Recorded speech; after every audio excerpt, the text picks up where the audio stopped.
Hey, what's up everybody? Welcome back to the channel. In today's video, I'm going to share my ride evaluation as promised of the modern steel frame that was manufactured using Columbus Spirit tubing after I took it out on a very fast group ride this weekend to see how the bike will fare in comparison to a modern carbon frame, namely my Colnago V3 RS. Now, for those of you who are new to the channel, my aim was to find out what would happen if I took a modern steel frame built up with modern performance components and see how close I could get it to approximate the performance of a carbon frame. I've actually done this project 4 times. I did it with a 1997 Bianchi Campione built up with Campagnolo Super Record 11. Then I did it with my Bianchi Pinella. That's documented on the channel, and I'll post a link in the description so that you can watch that video. Then, as you all know, and I've mentioned this in the last couple of videos, I did it with my Bianchi Mega Set. And in all of those instances, those 3 steel frames fell short of the performance of my Colnago V3 RS, namely in the area of acceleration, like coming out of corners or needing to close gaps and things like that. You definitely feel like, okay, I'm not getting all the power down properly.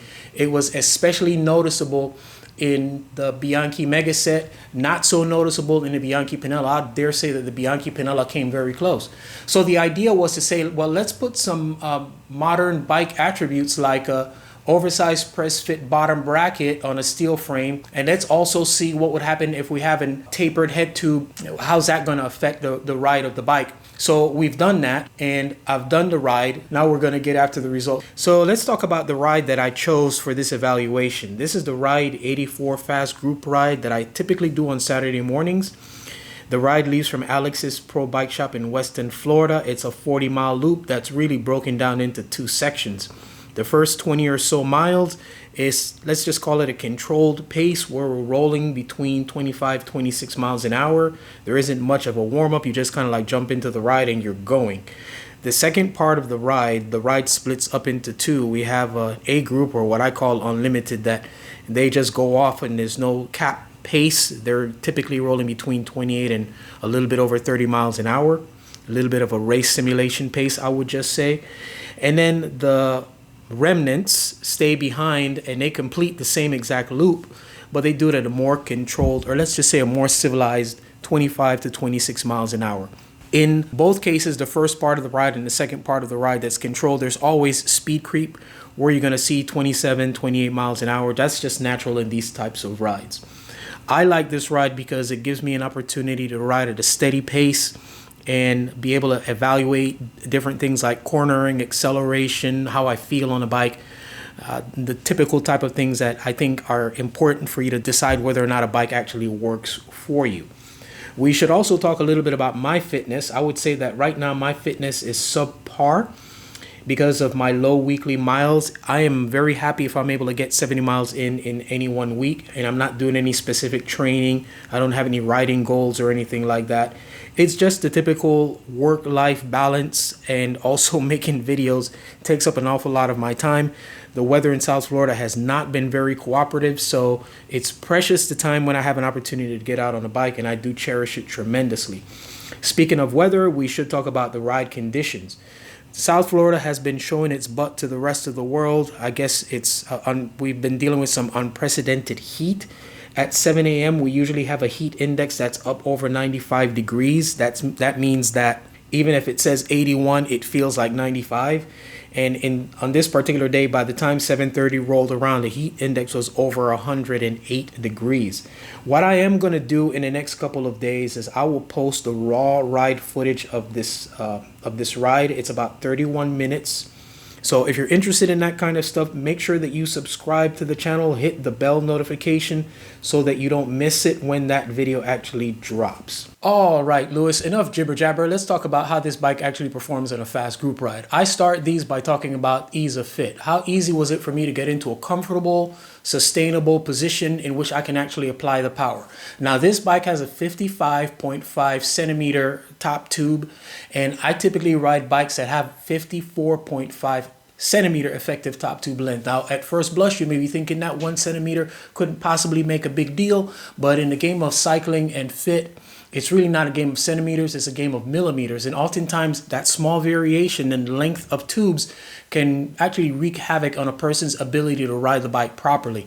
I would like to report though that I was able to sustain a position, and I was also able to apply power whenever I needed to. I spent most of this ride actually in the hoods, and if I needed to get into the drops, I could. But in the hoods, I was very comfortable. I felt like I was fairly aero because the bike actually offers me the ability to have that low, long, stretched out position, which is an awesome reconnection to the way how I rode in the past. It's been a while that I've had a bike that actually has put me in that kind of position, but it was familiar and I was able to ride it effectively. Even things that I normally do on rides, like where, you sit up a little bit to stretch and relieve some of the stress that you might have in your lower back. There wasn't a point in this ride that I actually needed to do that. So ease of fit, spot on. Now, when it comes to ride characteristics, there's two things that we really got to talk about. One of them is that oversized press fit bottom bracket, and the other is the tapered head tube. We'll get to that in a minute. First, I want to talk about the bike's characteristics when riding along on the flats. Well, the bike does that thing that steel frames do, which is it tracks straight and true, is very predictable. Once you get it up to speed, it does a great job of holding its speed. The bike does not wander off its line. It's not moved around by, little divots in the road or being tossed around by the wind or anything like that. It's a pleasant companion for cruising along at high speed, but also when you slow down, the bike does not lose its composure. It continues to remain as composed when you're going along slow as when you're going fast. Cornering, the bike has a surprisingly light touch when it comes to cornering, able to change my lines without any drama. The bike feels heavy. It's not heavy, but it certainly does feel heavy. And I, at one point, thought I was going to have to ride the bike with a little bit of a heavy-handed feel. In fact, in one corner, one of the things that I did was I waited till the last minute to aggressively lean the bike over. And I expected to be, like heavy-handing the bike. And the bike responded to a very light touch. So that was something that was pleasantly surprising. And I think that 73-degree head tube angle has more to do with it than the stiffness from the tapered head tube. I don't know. I'm going to have to ride it a little bit more to kind of find out more about why the bike behaves that way in terms of cornering. In fact, on one particular corner, I had a rider on my left and a rider on my right. I leaned in, chose my line. I looked ahead and there was kind of like a pebble, a small stone in front of me. And I didn't want to hit it with the front tire. I had to change my line just a little bit. And the bike responded very nimbly without any drama. So it tracks straight, turns in great, and guess what else it does really good? It accelerates tremendously. Coming out of corners, slow corners, and then getting up to speed really, really fast, the bike does that really good. Now that I can definitively attribute to that oversized bottom bracket. I'm not going to say that it's on par yet with the Colnago, but I'll certainly say that it accelerates better than the Bianchi Mega Set, and as good, if not better, than my Bianchi Pinello. I can't believe I just said that, but yeah, that's the reality of it. Again, this is just the first fast group ride, and one of the things that I've got going on with the bike right now is I don't have it completely 100% the way how I want it. For example, I have a 23 millimeter tire in the front because that's what I had laying around when I was building the bike up. The front will take 25s or 26s, and within the next week or so, I'll have that on the bike, so I'll be able to get a little bit better idea of how that affects the bike. Now, getting back to this tapered head tube, I have a little section of road that I call Ratty Road, where you can really test the vibration dampening skills of just about any bike. And this bike transmitted everything straight through to me. It wasn't like one of those things like, oh my God, I got to get off this bike, but it let me know that I was in a bad piece of road. It certainly did not exhibit a lot of damping characteristics on that part. Again, it may have to do with the 23 millimeter tires pumped up to 100 PSI, or it may be more an indicator of what's going on with the oversized stereo tube. We'll see. Once I swap out to a larger diameter tire, we'll see whether or not that actually goes away or if it continues to just beat the heck out of me. So that's it in terms of the things that I was able to evaluate with the bike. I love the way it tracks. I love the way it turns in, and I love the way the bike accelerates. It's a pleasure to ride. But the one thing that I was not able to do with this bike is to evaluate its climbing and descending ability. In the next couple months, I'm sure that I'll have the bike up to Central Florida, tackling some of the hills and descents there, and I'll be able to just do a follow-up video about the climbing and descending characteristics of the bike. So that's it as far as the ride evaluation is concerned. Let me know what you guys think by weighing in the comment section below. Also, what your experience is in terms of the ride feel and characteristics of modern steel frames that you have ridden recently.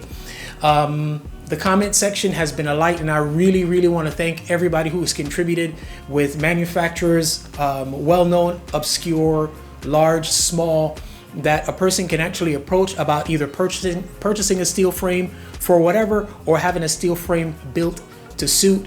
There's a tremendous amount of resources and information in the comment section from the previous video. So if you're like, I'm looking for a steel frame, make sure that you check that out. I think that's it. I appreciate you guys watching, supporting the channel by subscribing, giving this video a like, and commenting in the section below. As always, our aim here at the channel is to inform, instruct, inspire. Be blessed.